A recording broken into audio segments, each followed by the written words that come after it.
Everyone, welcome back to my channel Uniprep. So आज की video में हम डिस्कस करेंगे इग्नू के लेटेस्ट असाइनमेंट्स के solution for the year 2025 and ये जो एकेडमिक सेशन है that is for July 2024 to 2025 जो कि अभी मार्च में सबमिट करने हैं। So the subject is Introduction to Psychology BPCC-101। ये इसका सब्जेक्ट कोड है और आज हम इसके असाइनमेंट डिस्कस करने वाले हैं। बहुत ही प्रिसाइज्ड और बहुत अच्छे सॉल्यूशंस हैं। So this assignment is total of 100 marks and 2 parts में डिवाइडेड है and first section is of 60 marks and second is of 40 marks. So पहले में 3 क्वेश्चंस हैं जो कि एक क्वेश्चन 20 मार्क्स का है, 20 मार्क्स ईच, एंड सेकेंड में there are 8 questions, total 8 questions हैं जो कि हैं 5 marks each. So let's continue the video. Make sure to match your subject code that is BPCC-101 introduction to psychology. So here is the first question. Discuss the nature and scope of psychology. So psychology का क्या nature है, उसके characteristics क्या हैं, and then about कि future में क्या scope है साइकोलॉजी को लेके as a subject and as all other fields. So उसमें उसके बारे में हमें लिखना है। This question is of 20 marks. So make sure to write about 4 to 5 pages और A4 साइज शीट पे लिखना है and right side rule sheet पे लिखना है। दैट इज़ लाइन वाली शीट्स होती हैं, वाइट प्लेन होनी चाहिए बट रूल्ड होनी चाहिए एंड राइट साइड तो ऑब्वियसली मार्जिन होगा, रूल शीट है तो। सो मेक श्योर कि आप लेफ़्ट साइड में दैट इज़ 4 सेंटीमीटर का मार्जिन ड्रॉ करें because that is given in the latest guidelines provided by IGNOU. So और उससे आपका आंसर बहुत स्ट्रक्चर्ड और फ्रेम्ड हो जाएगा। सो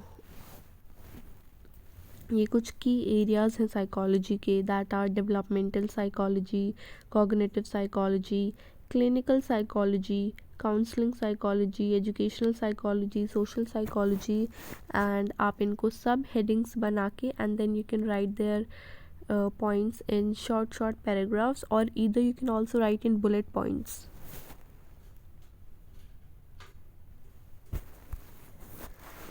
Then this is the further answer and then at last आप कंक्लूजन लिखेंगे। आंसर आप इंट्रोडक्शन से स्टार्ट करेंगे और लास्ट में कंक्लूजन लिखेंगे। बहुत ही प्रिसाइज और फ्रेम्ड और स्ट्रक्चर्ड आंसर लगेगा ऐसे and you will get good marks. Coming to question number 2, explain depth, distance and movement perception. So depth perception क्या होता है, distance perception and movement perception के बारे में लिखना है। This is the further answer.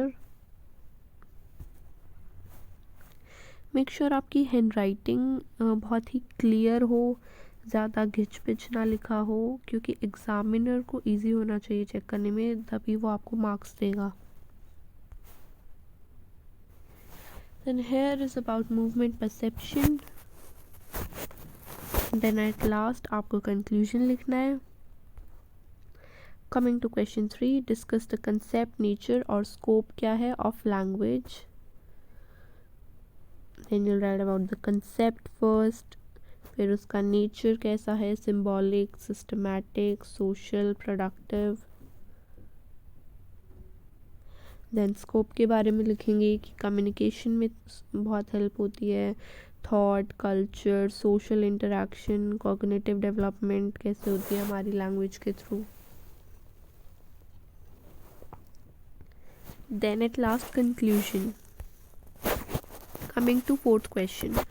अब जो पहले 3 questions थे they were of 20 marks and these fourth से start हो रहे हैं जो these are of 5 marks each.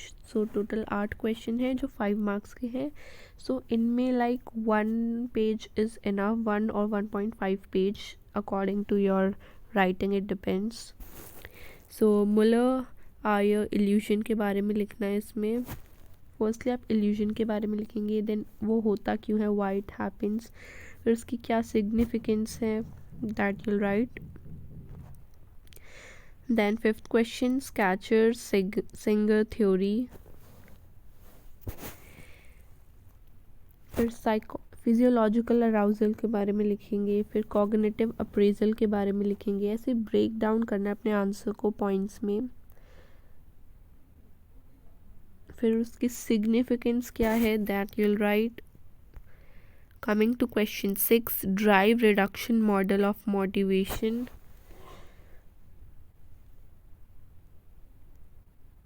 तो यहाँ पे लिखेंगे आप पहले कि क्या नीड्स और ड्राइव्स क्या होती हैं, and then you'll write about some key points.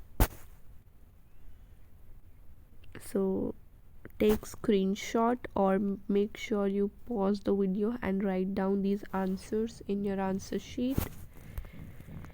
Question number 7, mnemonic using images। ये टॉपिक है, इसके बारे में हमें शॉर्ट नोट लिखना है, mnemonic using images। So how they work, like encoding, association, associate करके, retrieval। फिर उसके कुछ एग्जाम्पल्स देंगे आप। Coming to 8th question, latent learning क्या होता है। Latent learning is a learning जो आप बहुत ज़्यादा शो ऑफ नहीं करते, मतलब जहाँ पे टाइम आता है तभी आप अपने आप को दिखाते हैं, otherwise you keep it as a secretive learning. Like आपको आता है बट आप अननेसेसरी उसके बारे में एग्जैजुरेट नहीं कर रहे हो, एंड जब आपका मौका है, like at the right time, right place, right time, so आप राइट टाइम पे ही अपनी नॉलेज को शेयर कर रहे हो आप, that kind of learning is latent learning.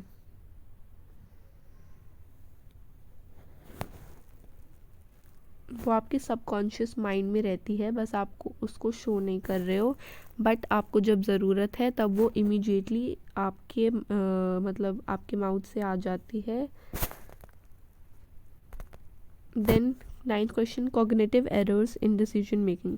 सो जब भी हम कोई इंपॉर्टेंट डिसीजन कर रहे होते हैं अपनी लाइफ का, so what are the cognitive errors which occurs. So confirmation bias, availability heuristic, anchoring bias, framing effect, overconfidence bias, bandwagon effect. So these are some errors. Then coming to 10th question, errors in perception।